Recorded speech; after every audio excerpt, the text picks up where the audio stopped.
Once, there was a great kingdom called Lou-Lan, which disappeared into the sands of the desert. And once there was a great lake which actually moved and traveled in the desert from north to south and back again. The name of the lake was Lop-Nor.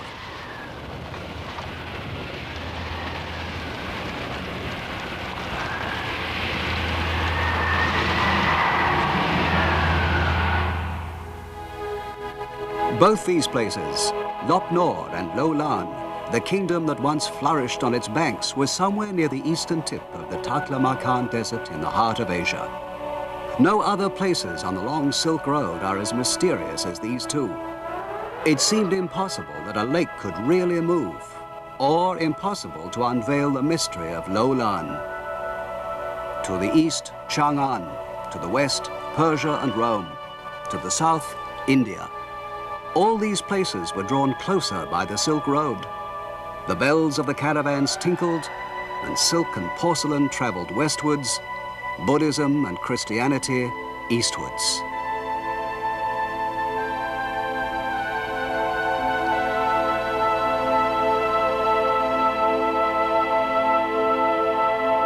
At the very point where the two cultures of the East and West met lay the kingdom of Lou-Lan. The ancient cities of Yangguan and New Menguan, somewhere near Lou-Lan, are 2,000 kilometers or 1,200 miles west of the modern city of Xi'an. The desert area west of here is used by the Chinese army as a testing ground for atomic and hydrogen bombs, so of course it's top secret. This is an aerial photograph of Lop-Nor, shaped like an ear, and of the ancient kingdom of Lou-Lan. But photographs like this, taken from an altitude of 900 kilometers or 500 miles, tell us nothing about the past.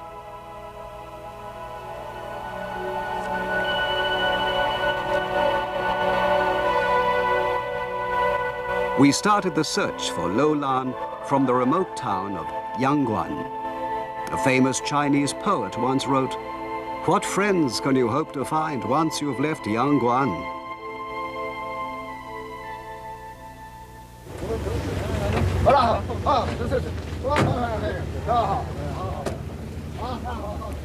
Our party consisted of 18 people, including soldiers, doctors, and various assistants.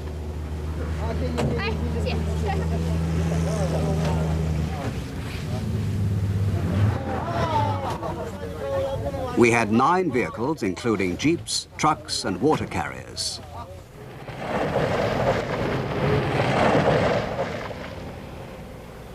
It was to be the first journey of exploration from Yangguan to Lou-Lan since the Sino-Swedish expedition of 1934, almost half a century ago.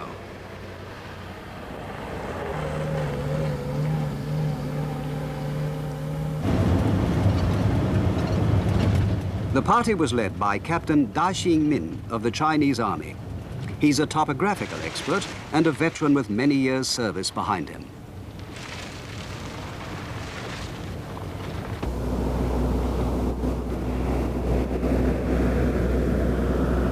The Silk Road is now submerged by the desert. In fact, it's no longer a proper road at all, just a line on a map.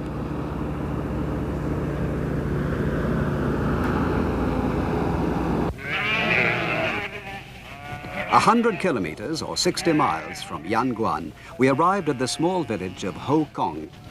It's really a small village. In fact, its population was only 2.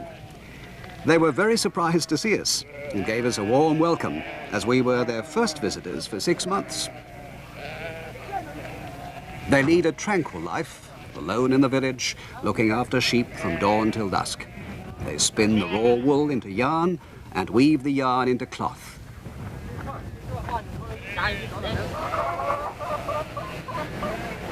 We bought 30 chickens from the 2 men and 200 eggs, which we packed in buckets of sand. According to the 2 villagers, this is the best way to keep them from being broken on the journey.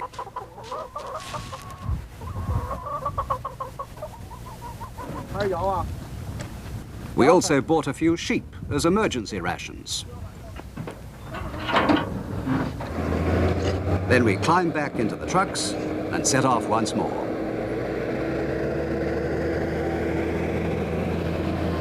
Those two were the last people we saw on our way to Lou-Lan.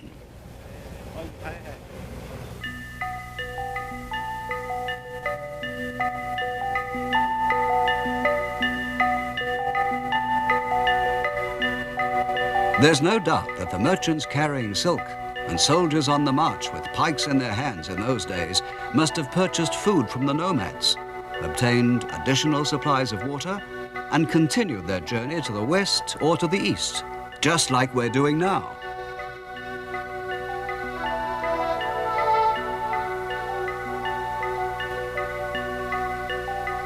In his book, Marco Polo wrote, "The desert is so vast that it would take a year or more to cross the whole of it on camelback.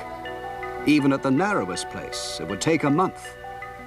All that's to be seen are mountains and valleys in the sand, and not the smallest sign of anything to eat."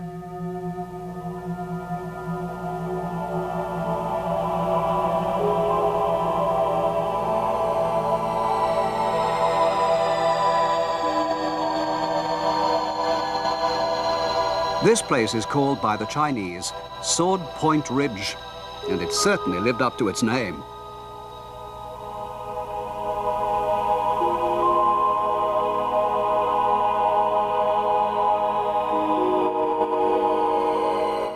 One of the swords punctured a tire.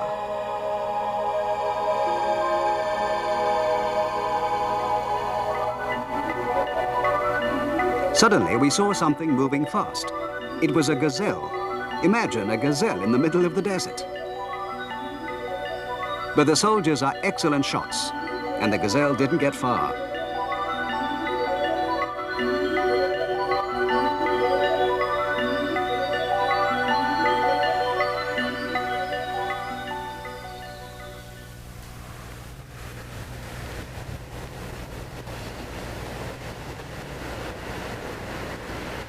That day, we pitched camp in the shelter of a sand dune, where we'd be safe from the everlasting northwest wind. It was the third camp since we'd left Yangguan, now about 200 kilometers or 120 miles away.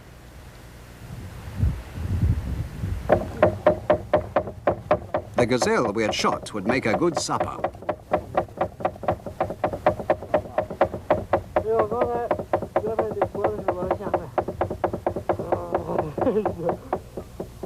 Everyone set to, under the direction of the army cook, who was elected head chef.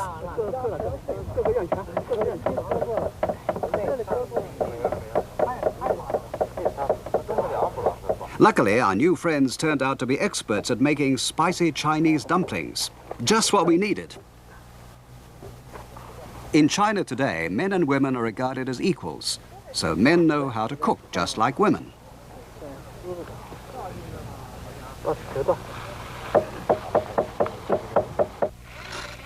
We had to use a hand-powered generator to make contact with base. We told them our present position and proposed a schedule.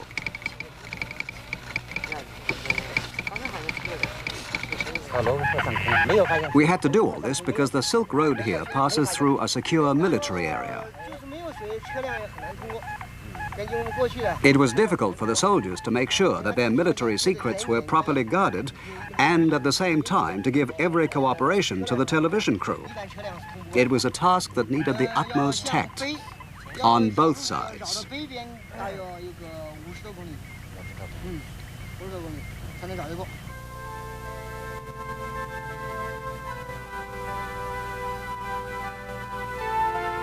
How many thousands or tens of thousands or hundreds of thousands of years passed before all these magnificent formations in the desert achieved the contours they have today? Right in front of us is what is known as the group of eroded rocks.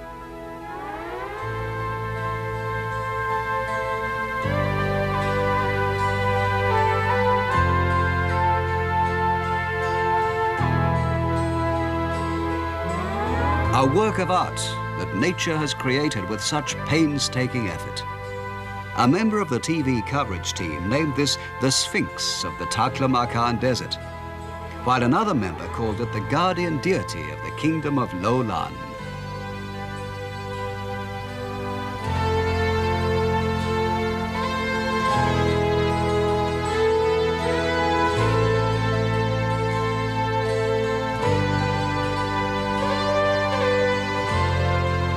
It's so elaborate that it could be mistaken for a stupa created by a sculptor.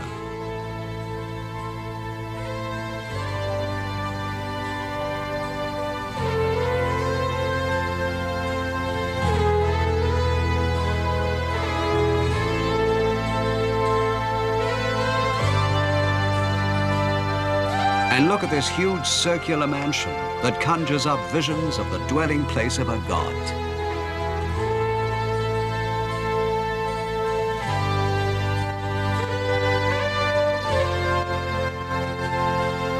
When we examined it closely, we saw that the wind had hollowed it out and given it a sharp edge like a fast river would sculpture a boulder.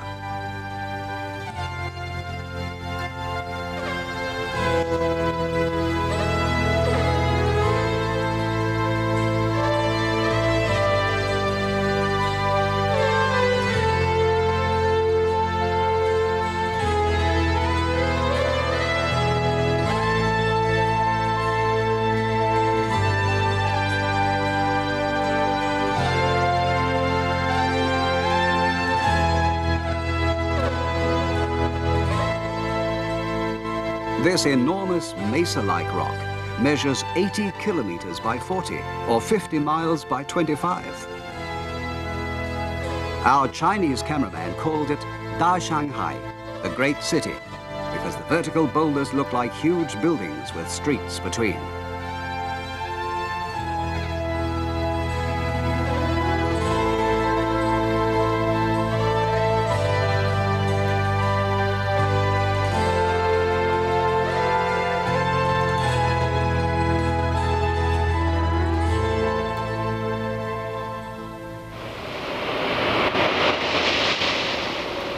When the wind began to blow again, we measured it with our anemometer. It was blowing at 25 meters a second, or 56 miles an hour. Now the sand and tiny pebbles were blowing in our faces. It was the start of one of those desert storms the Chinese call flying sand and running stones.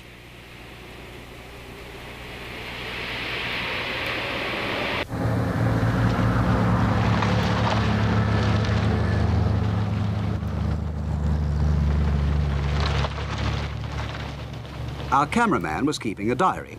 Here's what he wrote that day. April 10th, 8 p.m. Temperature, -2 degrees Celsius, 27 degrees Fahrenheit. Weather, light snow. Since setting out this morning, we've covered 139 kilometers, or 90 miles. Men and vehicles have both been pushed to the limit.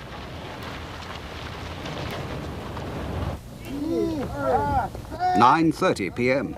We pitched the tent, but the wind got even stronger and it soon collapsed again. It took an hour to secure it the second time.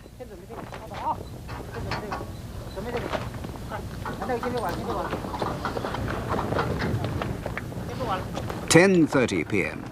Still no supper.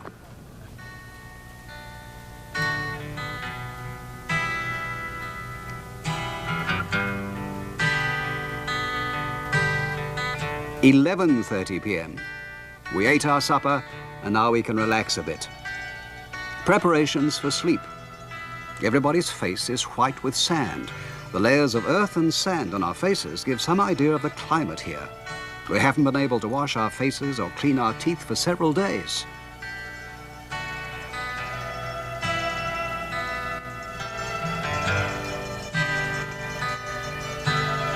It was tough enough for us with all our modern equipment.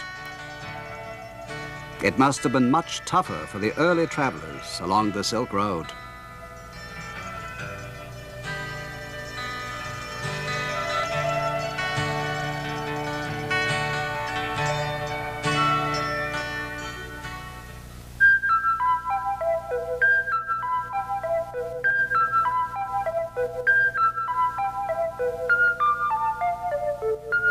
Almost 1600 years ago, a Chinese monk called Fa Xian traveled westwards along this same route. He wrote, "In the middle of the desert, when the fiery wind blows, everything seems suddenly dead, as though all life had been obliterated from the face of the earth. No bird is to be seen in the air, no beast on the ground."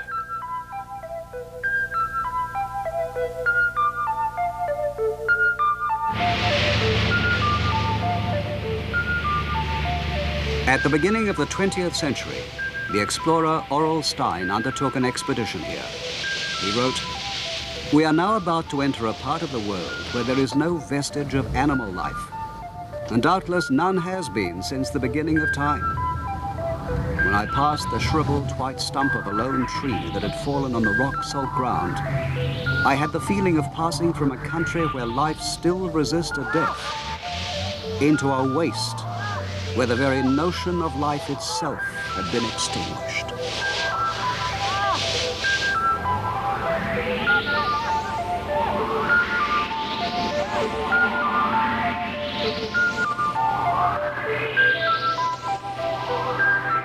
The only thing that could pass through such a place was a road pioneered by nameless men, the bearers of civilization from Chang'an, from Persia, and from Rome.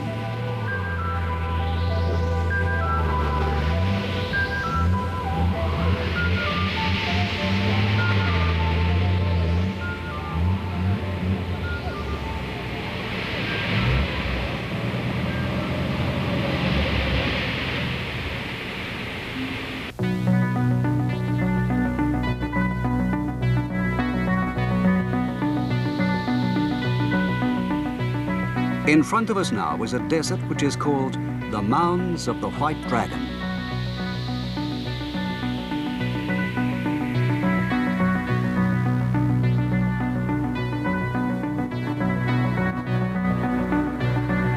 It's called that because the rock salt projecting through the sand looks like the triangular spikes on the back of a dragon.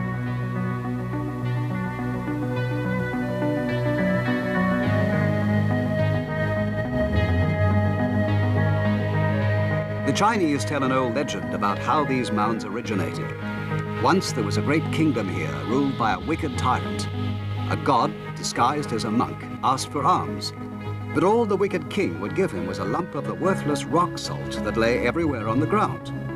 The god became angry and caused the waters of Lake Lop-Nor to overflow and flood the kingdom, so that it became the home of dragons.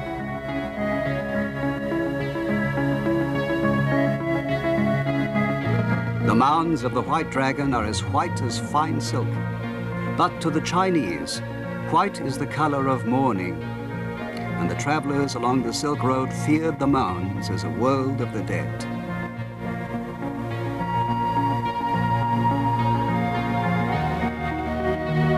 Another famous Chinese monk, Xuanzang, once wrote, "Many people have lost their way here in this vast plain which stretches as far as the eye can see, but which has no road.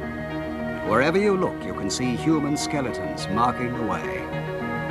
Because there is no water, nothing can grow here.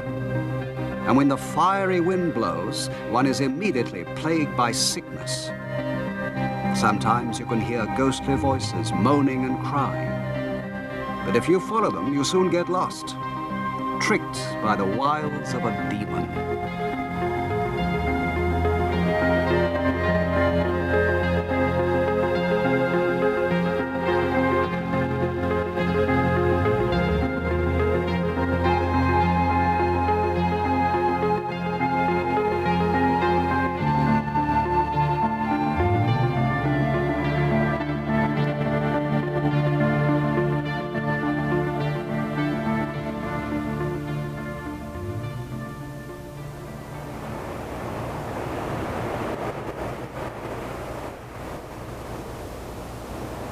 The word Taklamakan means the place from which no living thing returns.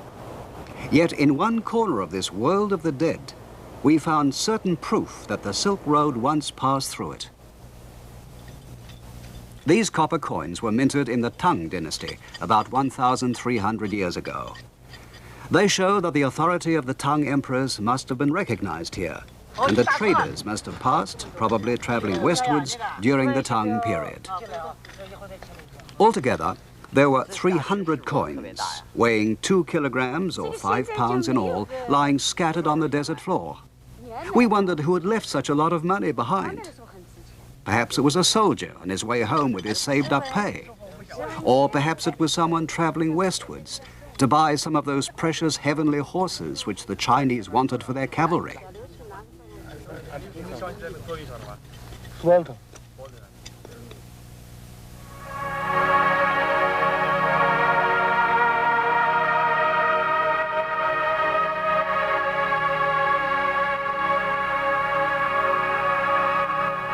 Our position was now 40 degrees 30 minutes north, 90 degrees 30 minutes east.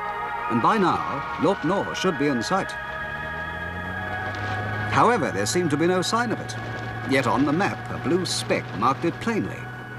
It was surely not possible to miss a lake more than 100 kilometers in diameter or 60 miles. The Swedish explorer Hedin once called Lop Nor the Wandering Lake. Perhaps it had wandered again.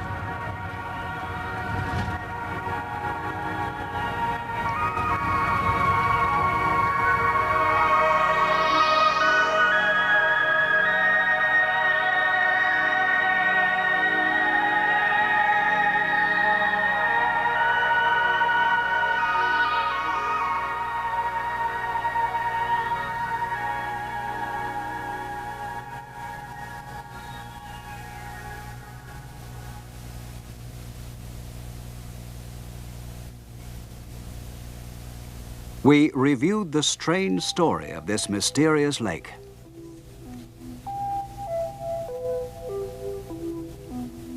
The first mention of Lop Nor is in a Chinese history book, the famous Han Chronicles, written more than 2,000 years ago.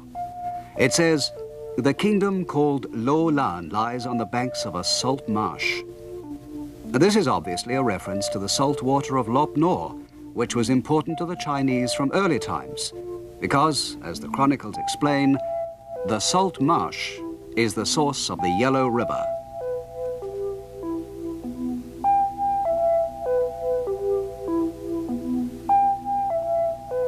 The lake was explored by the Russian scientist Przewalski in 1877.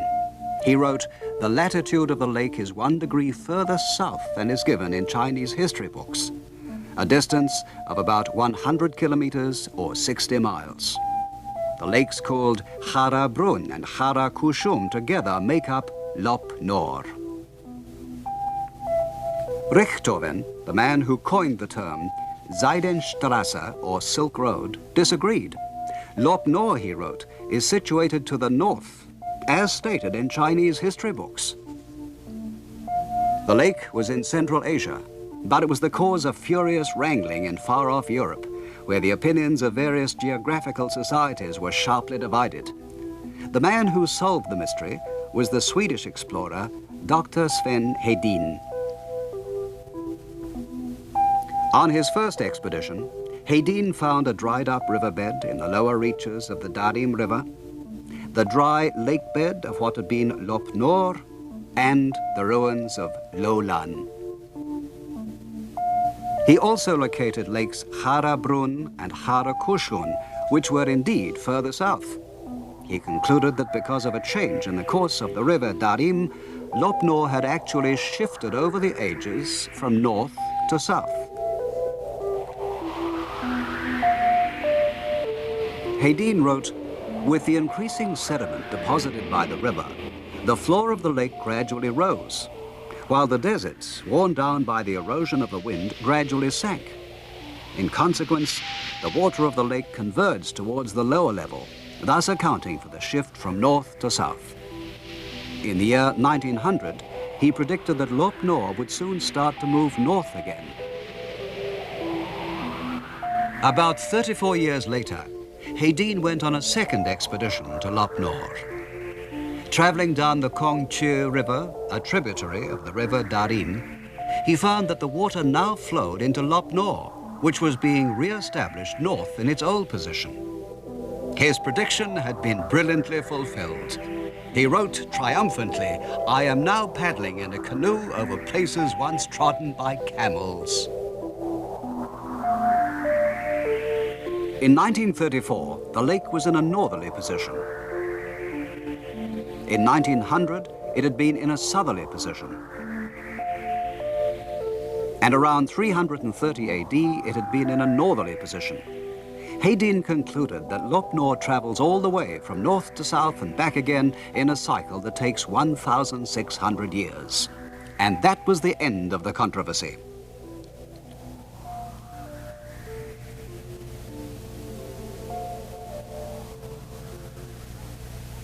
But we were now at 40 degrees, 30 minutes north, 90 degrees, 30 minutes east. According to Hedin's theory, we ought to be able to see a lake brimming with salt water.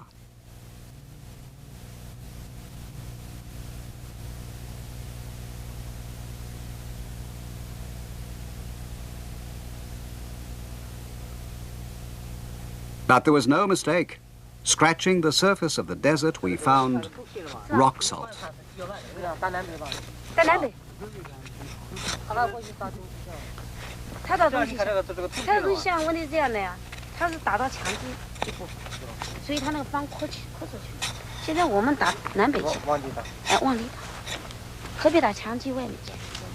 Undoubtedly, we had dug into the bed of what the chronicles called a salt marsh, and which was later called Lop Nor. But the lake itself was nowhere to be seen.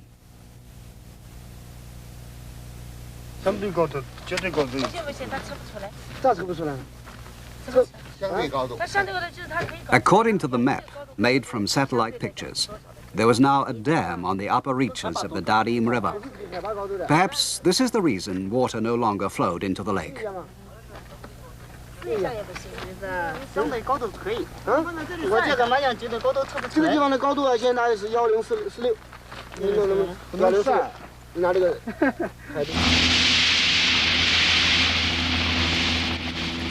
We had a helicopter supplied by the Chinese army, and we used it to search along the Darim River and the upper reaches of the Kongche.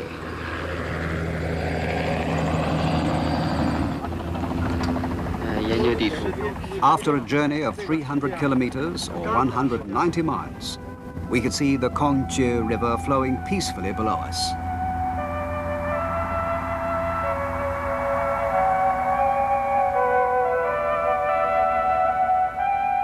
The source of the Kongche is the melting snow in the far-off Tian Shan Mountains. Most of this melted snow flows eastwards through the Taklamakan Desert, and among the tributaries of the Darim River, the largest amount of water is borne by the Kongche towards Lop Nor.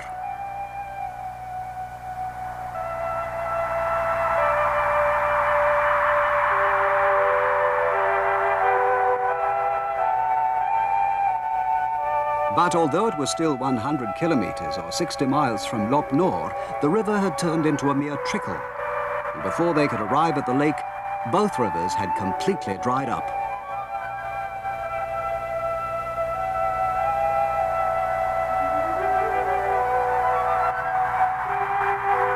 Perhaps the snowdrifts and glaciers on the Tian Shan and Kunlun ranges are no longer big enough to feed the lake. We also looked as far as 1 degree south of our route, and still there was no sign of water. Lop Nor had disappeared again. True to form, the lake is still a mystery.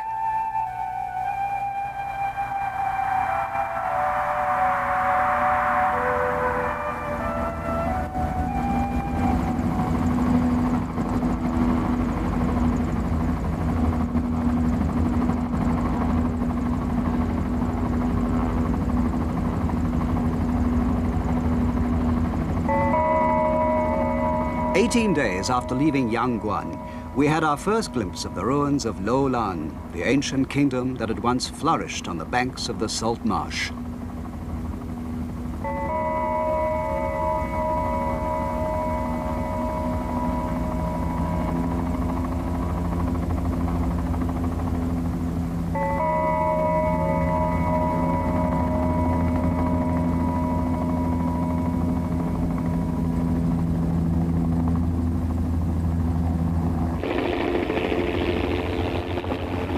After exploring the Kongchi River, one team landed in Lou-Lan by helicopter. They were met by the other party, which had already arrived.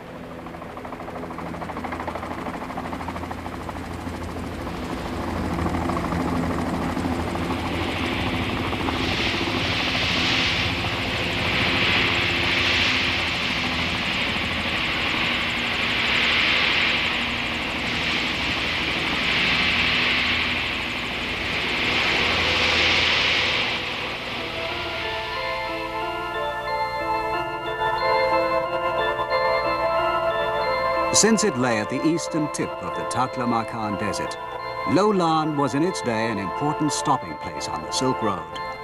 Because of this and because of its great prosperity, it was a constant scene of battle between the Chinese and the Huns.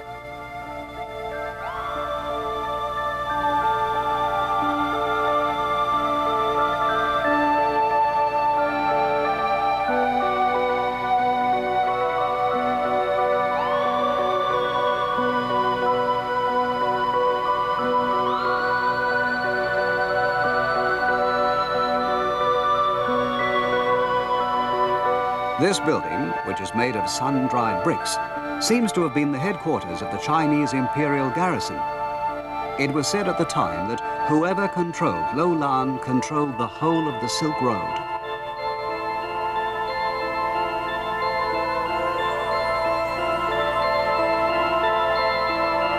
More than 2,000 years ago, a corps d'élite of 700 men sent by the Han Emperor Wu Di succeeded in expelling the Huns.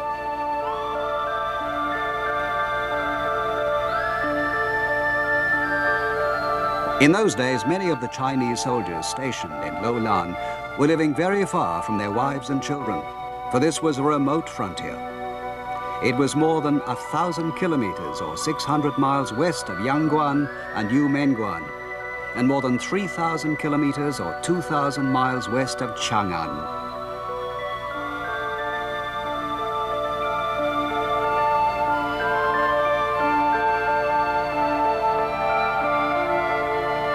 A famous Chinese poet, Sen Chan, wrote about the loneliness of the soldiers and how they longed for home in China.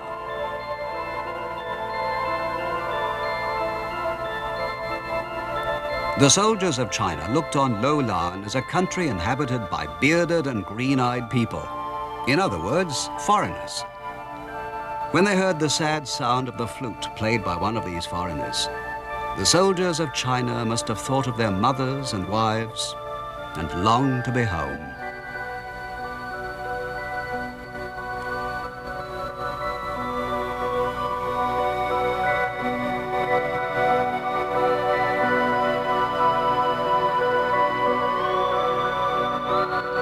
There is a letter of that time written by a man called Qiao Ji, who was probably a soldier garrisoned in Lou-Lan.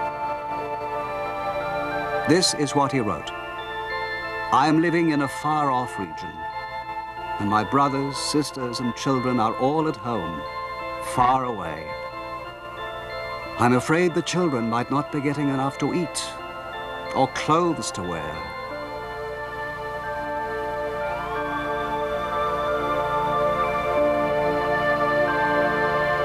Perhaps Qiao Ji, dreaming of his faraway family, once drew water from this well.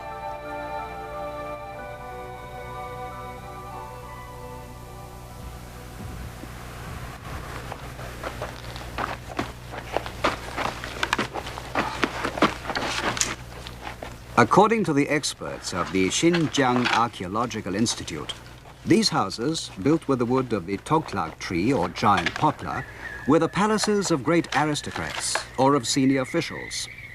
After more than 1,000 years, some of the foundations and beams still look good.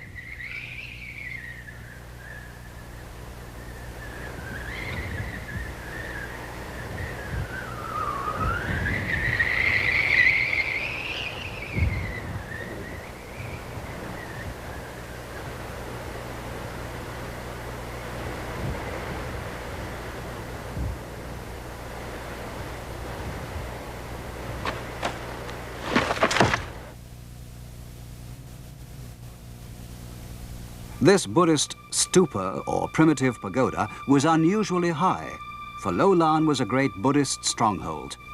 The historian Fa Xian says there are no less than 4,000 monks here, a quarter of the entire population.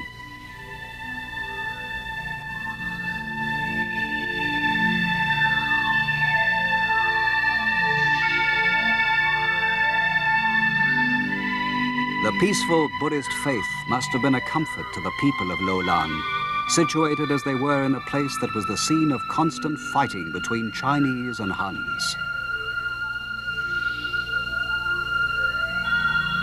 O Indora, the bestower of the holy rain, please give us more rain. Please make the crops grow. Glory be to the King of Lou-Lan. Such a prayer, intoned by priests, must have resounded throughout the castle.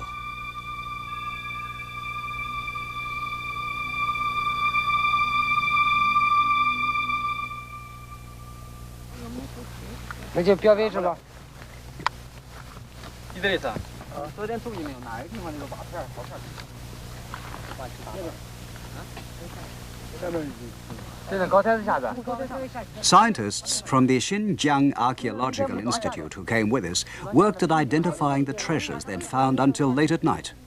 For there are many questions still unanswered. When was Lou-Lan first built? When did Buddhism arrive? When did Christianity come? And when did silk first pass through here on its way westwards?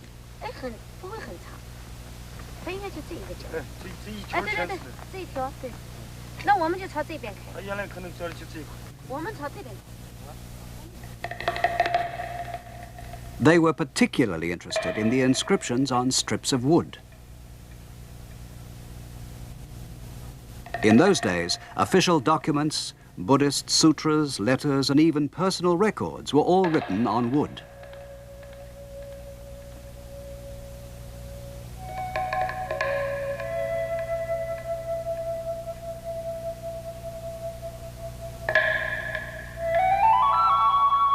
An archaeologist explains this may be part of a loom.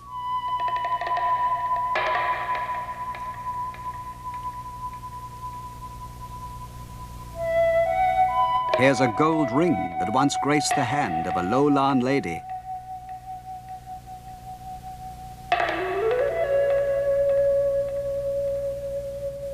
This is a glass bead brought from Persia along the Silk Road.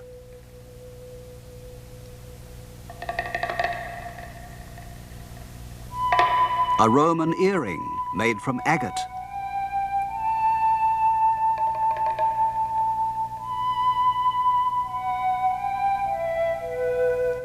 And a bronze coin from the Kushan dynasty in what today is Pakistan. All these things excavated here make it clear that Lou-Lan was a very important place on the Silk Road, an oasis in the desert where the cultures of East and West were mingled. About 70 kilometers, or 40 miles north of the middle of Lou-Lan, we found a strange ruin on the top of a small hill, one that apparently had not been visited either by Hedin or by Aurel Stein.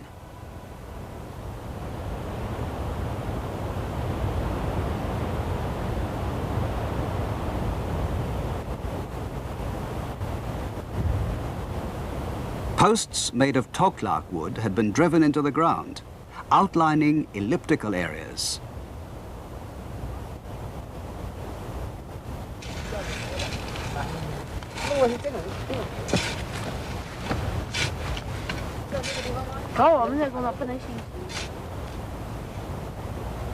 Altogether, there were 7 of these elliptical wooden shapes. The archaeologists began to excavate them carefully.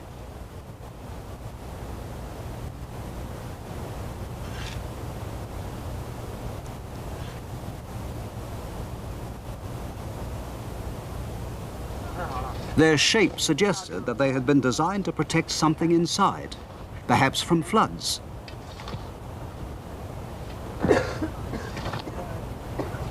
One of the scientists thought they might be the tombs of important people, lords or princes perhaps.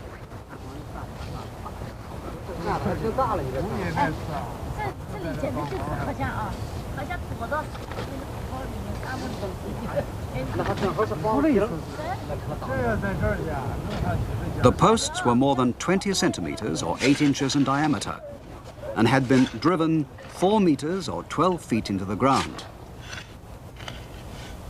We all watched, fascinated to see a grave opened after 2,000 years.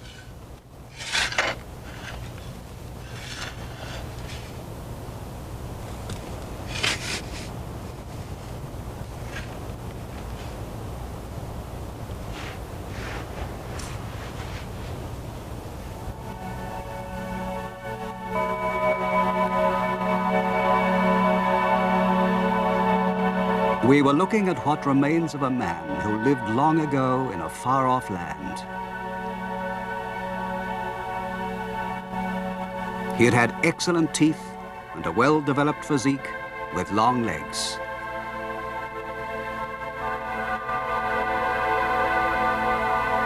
He was probably of a northwestern Indian race, like many of Lou-Lan's ruling class.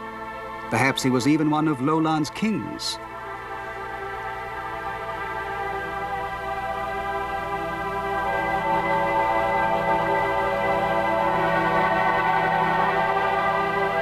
This tiny coffin looked small enough to have contained the body of a newborn child. The skeleton was wrapped in camel fur, as if to keep it from the bitter chill of the north wind.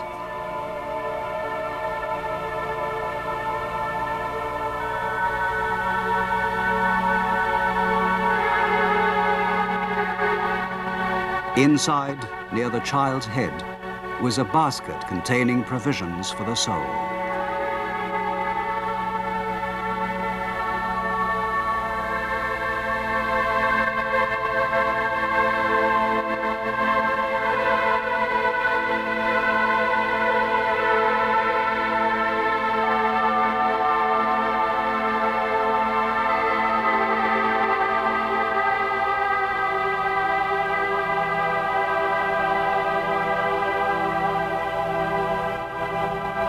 Even after 2,000 years, you could still see grains of wheat, perfectly preserved.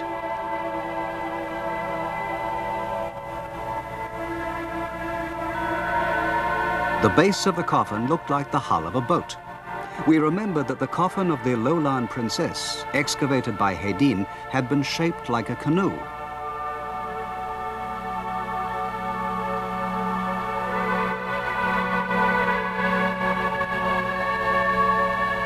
With a store of wheat, wearing fur boots and camel hair blanket, this child once set out on the long journey to the other world.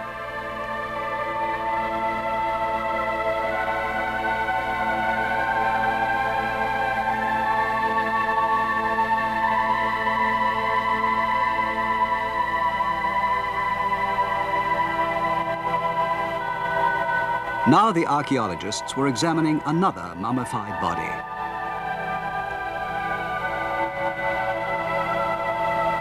Because the climate is so dry, the body, which was about 155 centimeters tall or 5 feet, was superbly preserved.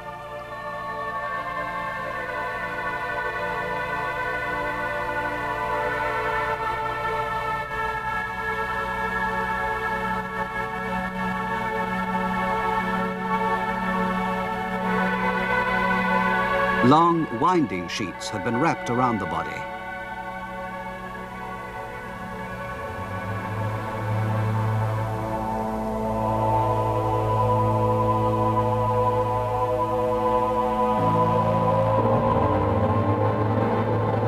Dressed in such gorgeous silk, this must be the remains of a noble lady.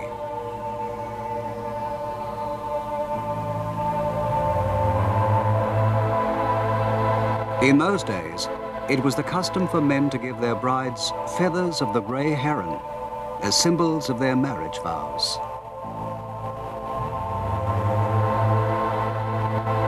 Perhaps the feathers in the hair of this mummy had been placed there by her husband, a sign of eternal love.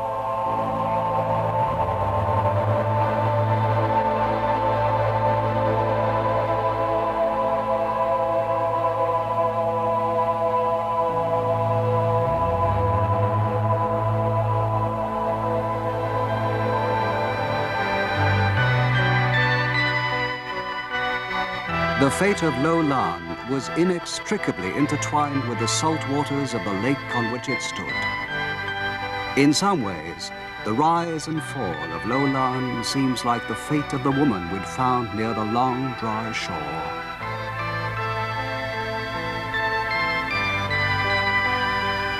Lou-Lan is again covered by a whirling sandstorm and settles once more into timeless sleep.